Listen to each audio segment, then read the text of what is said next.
우리 하박국 1장부터 우리 함께 말씀을 나누고 있는데,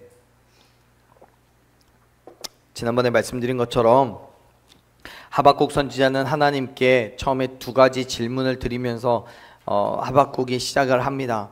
그리고 그 첫 번째 질문과 그에 따른 하나님의 대답에 대해서 우리 지난주와 지난주에 말씀을 나눴고, 오늘 12절에서부터 하박국의 두 번째 질문이 시작이 됩니다. 여러분, 하박국 선지자는요, 하나님의 나라인 남유다가 영적으로 무너져가는 것을 보면서 너무나 가슴이 찢어지는 그런 아픔을 느꼈습니다. 그런데 사실 그가 느끼는 그 아픔은 하박국 선지자의 입장에서는 남유다의 전체 모든 사람들을 대상으로 하고 있는 건 아니에요. 사실 지금 하박국 선지자는 남유다의 많은 사람들 가운데에 하나님의 법을 따르지 않는 완악함 가운데 있는 사람들에게는 분명한 하나님의 징계가 있어야 한다고 생각했습니다. 하지만 당시 사회적으로 종교적으로 불안하고 하나님 앞에 불법과 죄악이 가득한 그 땅에서 여전히 하나님의 인자심 앞에 굴복하며 하나님의 백성된 삶을 결단하고 살아가고자 했던 사람들, 세상을 버리고 오히려 하나님을 따랐던 그 사람들에게는 하나님의 구원의 손길이 임해야 된다라고 믿었습니다.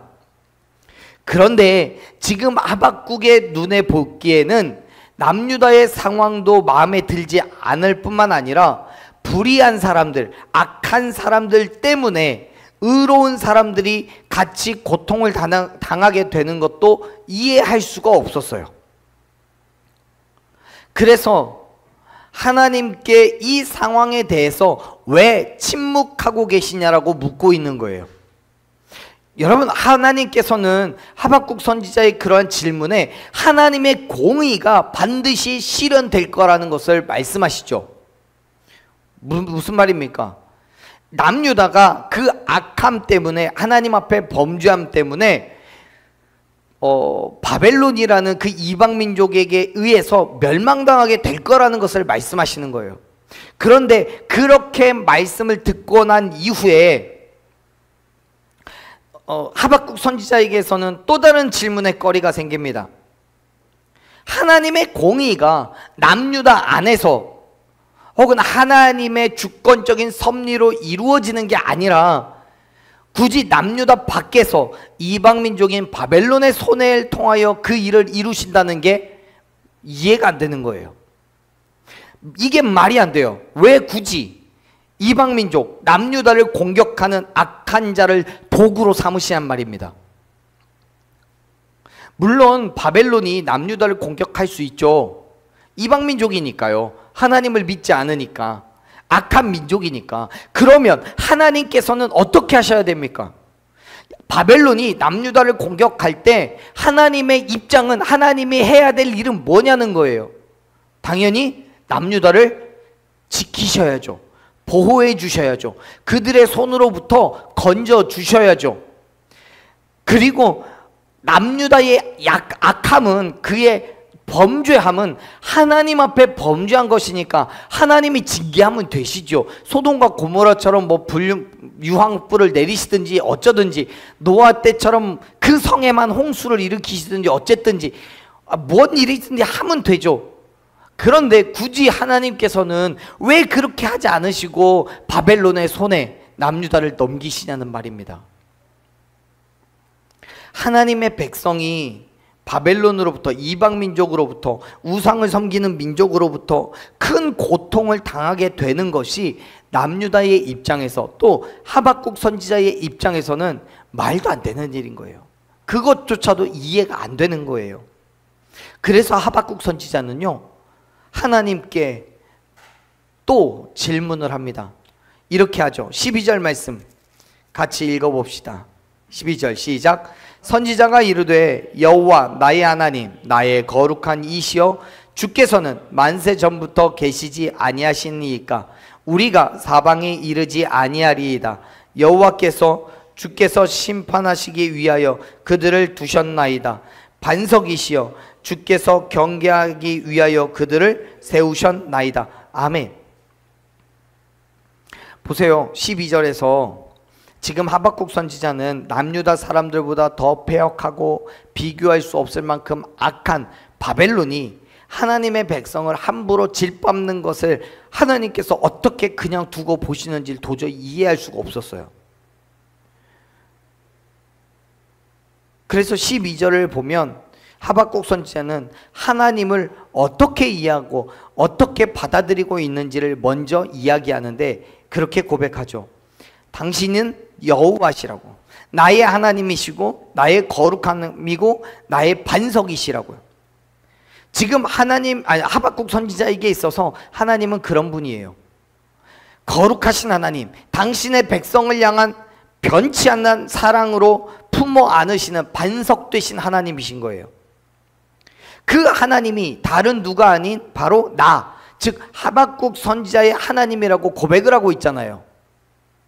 그렇게 특별한 인격적인 관계를 맺고 있는 게 하나님과 하박국 선지자의 관계, 혹은 하나님과 당시 남유다에 있던 하나님의 백성과의 관계란 말이에요. 여러분, 지금 하박국 선지자가 하나님께 앞에서 질문한 첫 번째 질문에 대한 대답을 듣고 난 이후에 그는 이제 남유다의 모든 사람들이 하나님의 징계로부터 벗어날 수 없다고 생각했어요. 하지만 그렇다고 해서 전능하신 하나님, 약속을 지키시는 거룩하고 영원하신 그 하나님께서 당신의 거룩한 백성들과 맺은 언약을 쉽게 깨트릴 거라고도 믿을 수가 없었던 거예요. 그래서 비록 범죄하여서 심판을 목전에 두고 있다고 할지라도 하나님의 크신 사랑과 능력으로 보호해 주실 것을 믿고 또 간구하고 있는 거예요. 그런데 말씀드렸듯이 하나님의 그 보호하심 가운데에는 남유다의 모든 사람들 가운데 누구만 포함되어 있는 거예요? 믿는 사람들, 하나님의 의로운 자들. 하나님 앞에서 불의한 자들은 어떻게 해야 돼요? 징계를 받아야 되는 거예요. 그들이 오히려 의인들, 하나님의 말씀에 목숨 걸고 있는 그 사람들을 핍박하고 조롱하고 있기 때문에 하박국 선지자의 입장에서는 그 둘이, 남유다 안에서도 그 두 부류가 완전히 갈려져서 하나님의 심판을 받아야 되는 사람들이라고 생각하는 거예요.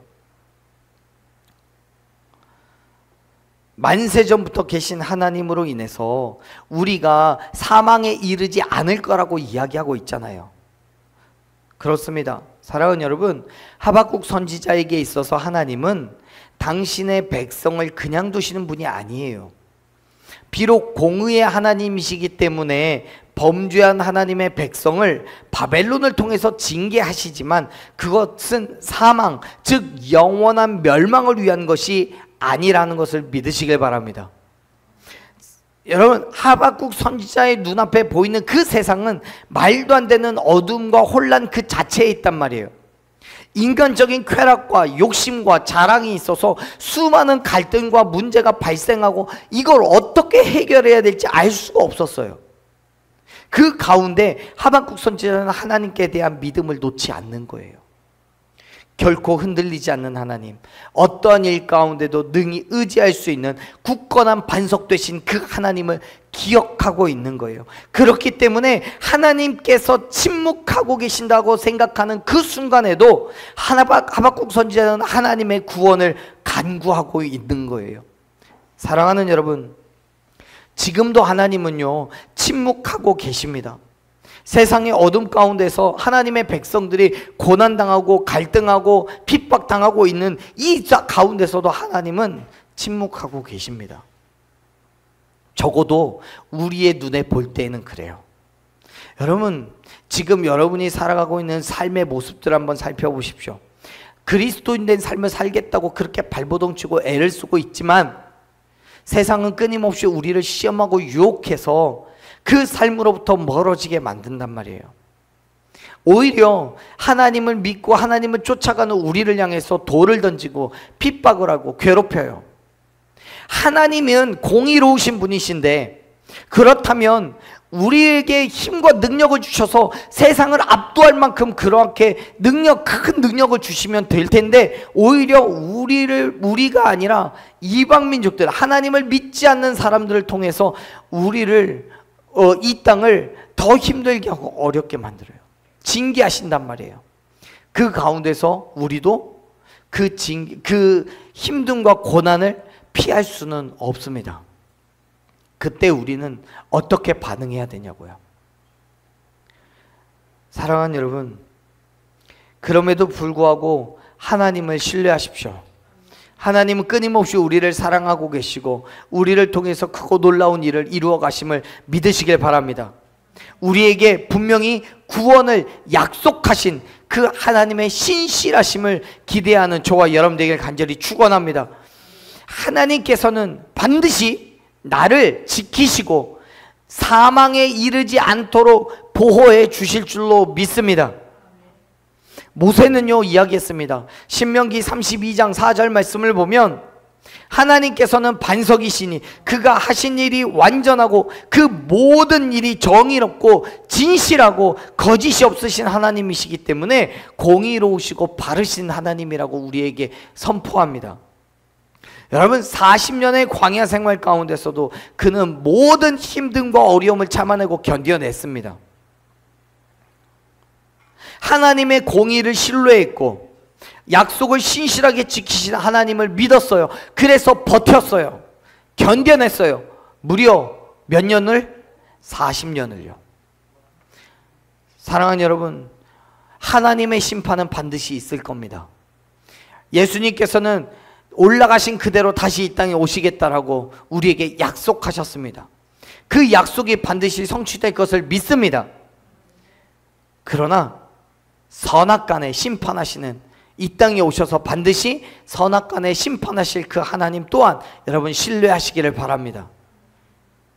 혹시라도 하나님의 심판 때문에 마치 내 삶은 끝난 것처럼 느껴지는 그 상황에 처할지라도 하나님의 영원하심과 약속을 신뢰하며 마침내 우리를 회복시킬 하나님을 기대하는 저와 여러분이 되기를 간절히 축원합니다. 아멘. 여러분, 하박국 선지자는요 하나님께서 바벨론과 같은 악한 자들을 세우셔서 하나님의 백성들을 심판하시는 도구로 삼으셨다는 사실이 정말 납득하기 어려웠어요. 그래서 하나님을 신뢰함에도 불구하고 어떻게 그럴 수 있느냐라고 따져 묻듯이 말합니다. 13절 말씀 같이 읽어볼게요. 13절 읽습니다. 주께서는 눈이 패역을 참아 보지 못하시거늘 어찌하여 거짓된 자들을 방관하시며 악인이 자기보다 의로운 사람을 삼키는데도 잠잠하시나이까. 아멘. 지금 하박국 선지자는요 하나님의 눈이 정결하여서 악을 보지 못하는 분이라고 말합니다. 패역을 참아 보지 못하시는 분이라고 말합니다. 여기에서 이 눈이라는 표현은 진짜 우리의 눈 앞을 보게 되는 이 눈을 말하는 게 아니라 하나님의 성품, 하나님이 추구하시는 그 방향성을 이야기하고 있는 거예요. 예컨대 선을 바라보고 계시냐 악을 바라보고 계시냐 그걸 말하는 거예요. 우리가 이해하고 있는 하나님은 어떤 하나님이십니까? 앞에서 12절에서 그렇게 이야기하고 있듯이 그 하박국 선지자가 고백하듯이 거룩하신 하나님이시잖아요. 반석이신 하나님이시잖아요. 그렇기 때문에 하박국은 하나님의 가치관은, 하나님의 방향성은 지극히 선함에 있다라고 생각했지 악함에, 조금이라도 악함에 있다라고는 믿질 않아요. 당연하죠. 하나님은 지극히 선하신 분이십니다. 그렇기 때문에 하나님이 행하시는 모든 일들이 다 선한 일임을 믿으시길 바랍니다. 그런데 그 하나님이 악을 참아 보지 못하시고 패역을 참아 보지 못하시는 그 하나님이 지금은 그 악을 바라보고 계시고 그 패역함을 놔두고 계시잖아요. 바벨론이라는 그 악한 자들의 손을 들어서 13절에서 이야기하듯이 그들보다 의로운 사람들을 삼키고 있잖아요. 그런데 하나님은 그것을 잠잠히 두고 보고 계신단 말이에요.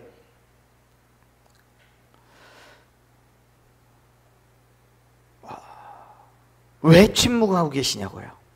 하나님께서 말씀하시는 대로 바벨론이 남유다를 공격해서 하나님이 참아 보지 못하는 악함과 패역함을 저지르고 있는데, 그렇다면 하나님께서는 당연히 바벨론을 심판하시고 하나님의 백성을 구원하셔야 되는 거예요.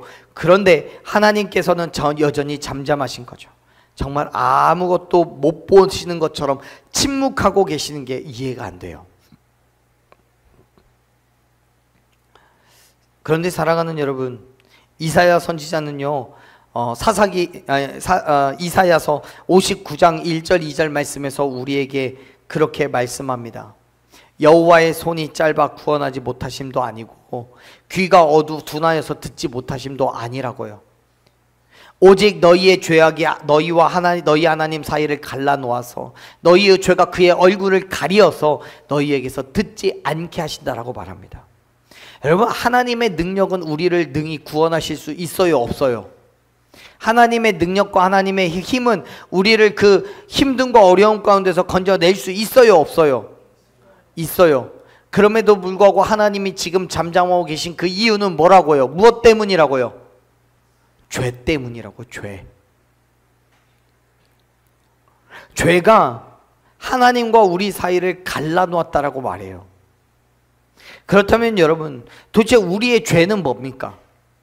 지금 하박국 선지자처럼 그 땅에 의인은 존재하잖아요. 하박국 선지자도 의인이잖아요. 그럼에도 불구하고 하나님은 왜 하박국 선지자에게조차 가리어져서 그가 죄가 없음에도 불구하고 그들을 구원하시지 않느냔 말이에요. 우리에게 있는 그 죄가 뭐냐고요. 그에 대한 대답은요, 하나님의 백성들의 죄예요. 다시 말해서 하나님께서 당신의 백성들의 죄를 해결하시기 위해서 바벨론의 군대를 보내셨고, 그들이 죄를 철저하게 회개하기까지, 그래서 새롭게 변화되어 정말 하나님의 백성으로 합당한 모습을 갖추기까지 침묵하고 계셨음을 여러분 믿으시길 바랍니다. 사랑하는 여러분, 지금 하나님께서 침묵하고 계시는 이유는 죄가 완벽하게 해결되지 않았기 때문이에요. 지금까지 수십 년을 지내는 동안에 근절되지 않았던 죄, 회개하지 않은 죄는 하나님의 침묵이라는 결과를 가져왔던 거예요. 죄는요, 그 모양이라도 버려야 되는데 그들은 자신들의 죄를 놔두고 하나님의 침묵을 말합니다. 네, 100번 양보해서 하박국 선지자는 죄인이 아니겠죠. 하지만 그와 같은 사람들도 또 이스라엘 가운데 여럿 있겠죠. 그런데 지금 하나님께서 말씀하고 싶어 하는 건 뭐냐면요, 그래, 너희는 죄인이 아닐 수도 있어. 하지만 죄인인 사람들을 다 징계하고 나서 너희들만 남으면 너희 또 언젠간 반드시 그 죄 가운데로 돌아가게 될 거야 라고 말씀하시는 거예요. 왜요? 인간이니까. 그 죄에 대한 문제를 완벽하게 해결하지 못했기 때문에요. 그래서 하나님께서는 가르쳐 주시는 거예요. 너희들 힘들지? 의인인데 왜 이런 고난을 받고 있는지 모르겠지? 죄 때문이야. 그 죄로 돌아가면 이러한 일을 당한다는 것을 가르쳐 주려고 그러는 거야. 이렇게 말씀하시는 거예요.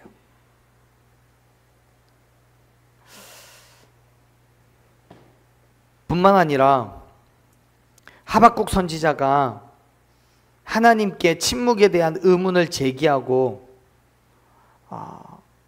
있는 그 상황 가운데 말씀을 잘 살펴보면 이스라엘 백성들의 죄에 대한 지적과 회개는 없어요. 1장 1절에서부터 쭉 살펴보면요, 하박국 선지자가 이스라엘 백성들의, 남유다 백성들의 죄악에 대해서 하나님께 고백하고 용서해달라는 간구가 없어요. 중보도 없어요. 정말 안타까운 얘기는 하박국 선지자의 1장 1절에서부터의 질문은 왜 의인이 악한 자들과 함께 징계받느냐는 얘기예요. 100번 양보해서 하박국 선지자가 하나님께 모든 침묵을 깨고 악한 자들의 징계를 해달라고 요청을 할 수 있죠. 그런데 최소한 그 전에 이러한 저러한 죄악에 대한 고백과 용서의 은혜를 간구해야 되는 거예요. 지금 하나님의 침묵은 죄의 징계에만 있는 게 아니라 은혜에 대한 부분도 있기 때문에 그래요. 즉 하나님께서는 지금까지 어떠한 영역에 있어서도 침묵하고 계셨던 거예요. 범죄한 것에 있어서만 침묵한 게 아니라 그들의 선한 행실에 대해서도 침묵하고 계셨어요.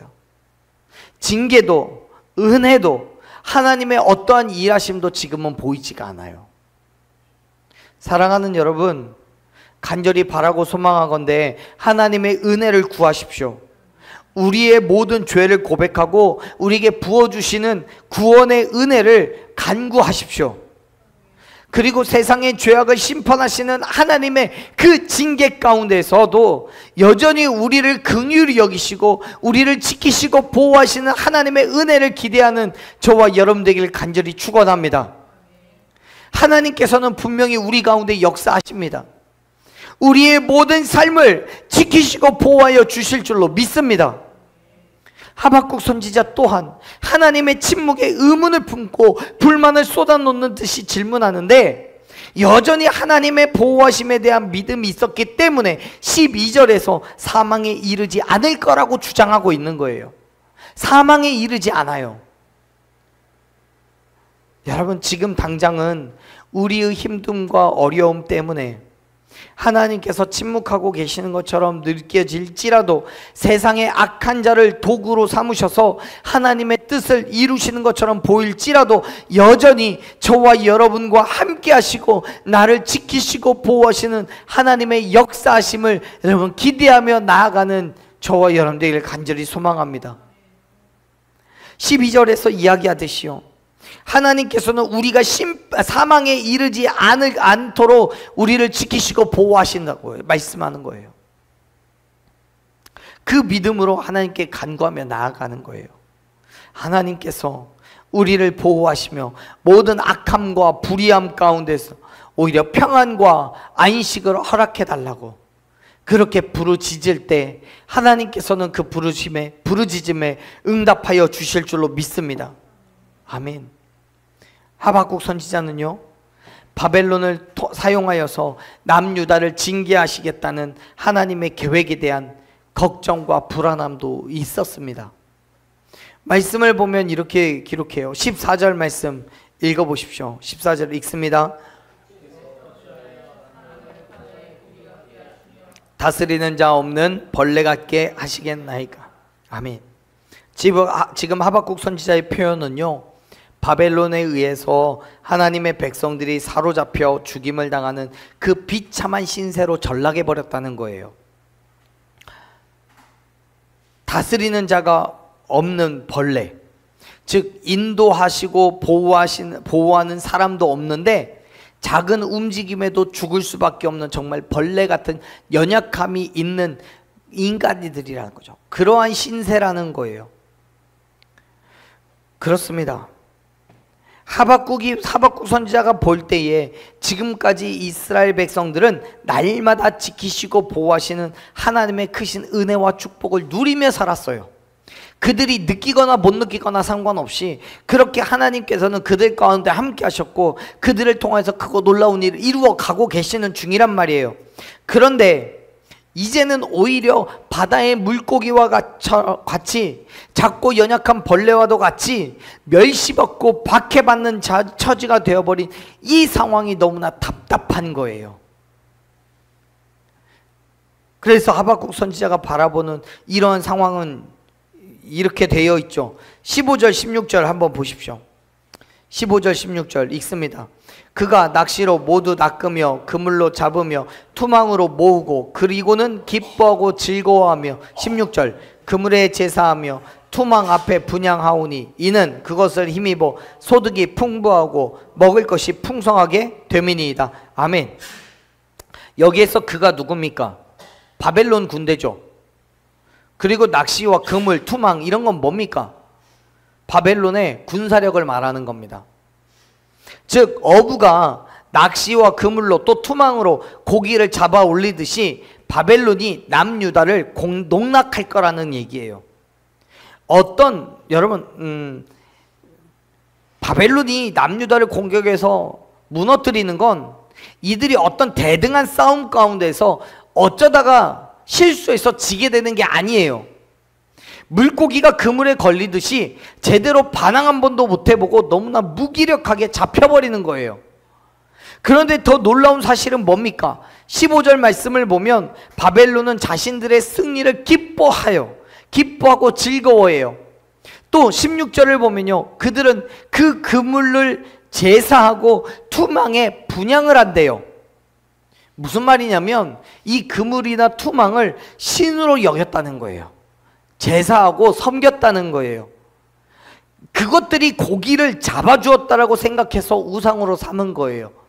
이걸 바벨론의 입장으로 대입을 시켜서 이야기해 보자면, 바벨론은 자신들의 군사력을 앞세워서 유다를 공격해 왔어요. 남유다를 공격했어요. 그리고 남유다를 공략해서 농락하고 이겼는데, 그들의 군사력 때문에 이겼다라고 생각하고 그 군사력 앞에 제사를 지낸다는 거예요. 남유다를 정복할 수 있는 그 힘과 능력이 자신들의 군사력에 있다라고 믿었어요. 그래서 그걸 섬긴 거예요. 그것을 의지했어요. 그거를 우리는 믿음 있는, 하나님을 믿는 우리들은 그걸 뭐라고 불러요? 우상이라고 불러요. 여러분, 사실 우리가 지금 하박국 1장에서부터 계속 이야기하고 있지만, 바벨론이 남유다를 공격하여서 남유다를 멸망시킬 수 있었던 본질적인 근본적인 이유는 뭐예요? 그 이유가 뭐예요? 남유다를 공격해서 이길 수 있었던 그 이유가 뭐예요? 바벨론의 압도적인 군사력 때문에요? 어마어마한 힘 때문에요? 아니면 시기를 잘 타서요? 작전을 잘 세워서요? 아니에요. 무엇 때문이에요? 하나님 때문에요. 하나님께서 남유다를 바벨론의 손에 붙여주셨잖아요. 바벨론으로 하여금 남유다를 공격하게 하셨을 뿐만 아니라 그 공격하고 있는 그들 가운데 하나님께서는 그들의 손에 남유다를 넘기신 거예요. 더 정확하게 표현을 하자면 바벨론에게 힘과 능력을 주신 게 아니라 남유다를 지키시지 않은 거예요. 어차피 똑같은 결과이지만 상황이 다르죠. 바벨론에게 힘과 능력을 주신 게 아니에요. 이전에 바벨론이 갖고 있던 힘은 5밖에 안 되는데 하나님께서 그들에게 능력을 더하셔서 10을 만드시고 50을 만들어 주신 게 아니에요.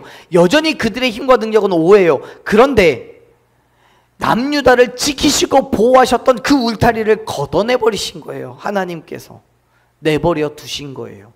그래서 남유다는 어쩌면 하나님께서 그들 가운데 역사하셨으면 바벨론 따위는 아무것도 아닐 텐데 바벨론의 손에 남유다는 멸망당하고 만 거예요. 그게 침묵이었어요. 바벨론의 공격을 받고 있는 남유다에 대한 하나님의 침묵이요. 그런데 바벨론은 자신들의 힘과 능력 때문에 남유다를 이겼다라고 생각해서 그들이 그물에 제사하고 투망 앞에 분향하게 되는 거예요. 그걸 우상처럼 섬겼습니다. 그것 때문에 그들의 소득이 풍부하고 먹을 것이 풍성하게 되었다고 생각했어요. 하박국 선지자는 그 모든 상황들이 다 옳은 거냐고 하나님께 다시 묻습니다. 17절 말씀 읽어볼게요. 읽습니다. 그가 그물 떨고는 계속하여 옳으니까 라고 물어요. 사랑하는 여러분, 하나님께서 그들에게 그러한 기회를 허락하셨음을 믿으시길 바랍니다. 비록 지금은 악인이 득세하고 세상의 가치와 욕망에 따라 살아가는 것이 맞는 것처럼 보일지도 모릅니다. 바벨론으로 인해서 많은 나라들이 멸망을 당하고 바벨론은 자신들의 힘과 능력을 의지하고 있는 것을 볼 때 이 땅에서의 성공은 세상을 따라 사는 것처럼 보일 수도 있습니다. 하지만 사랑하는 여러분, 단지 남유다를 내려놓으셨기 때문에, 남유다를 지키시고 보호하셨던 그 손길을 거두셨기 때문에 바벨론이 득세한 것이고 그들이 남유다를 정복할 수 있었던 거예요. 그런데 자기들이 뭘 그렇게 잘했다고 생각하느냐고요. 우리도 그렇습니다. 여러분, 우리에게 어떤 유익이 있는 것은 전적으로 하나님께서 나에게 은혜를 주셨기 때문임을 믿으시길 바랍니다. 은혜를 주셨기 때문에 그런 거예요. 하나님께서 저와 여러분 가운데 함께 하시고 나를 지키시고 보호하시는 은혜를 부어주셨기 때문에 우리는 현재의 모든 힘듦과 어려움 속에서도 지금까지 살아낼 수 있었음을 여러분 고백합니다. 그렇기 때문에 여러분, 여전히 우리 가운데 역사하신 하나님의 그 놀라운 은혜를 구하시기를 바랍니다. 내가 할 수 없기 때문에 더욱더 하나님의 은혜를 구해야 되는 거예요.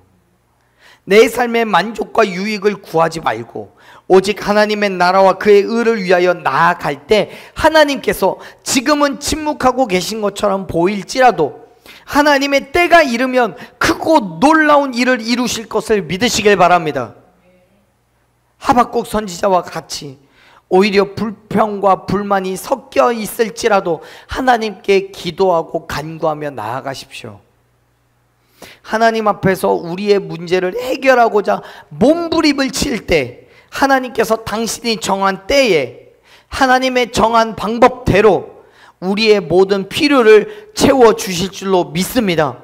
우리의 간구함에 응답하여 주시고 우리를 지키시고 보호하여 주셔서 우리의 생명을 구원하여 주실 줄로 믿습니다. 사랑하는 여러분, 그 믿음의 삶을 포기하지 마십시오. 몸부림치며 그 자리를 지켜내는 저와 여러분을 통하여서 하나님의 크고 놀라운 역사하심을 경험하게 될 줄로 믿습니다. 그 믿음의 자리에 오늘 또 내일 또 우리가 살아가는 매일매일의 순간 가운데 나아가는 저와 여러분이 되기를 간절히 축원합니다.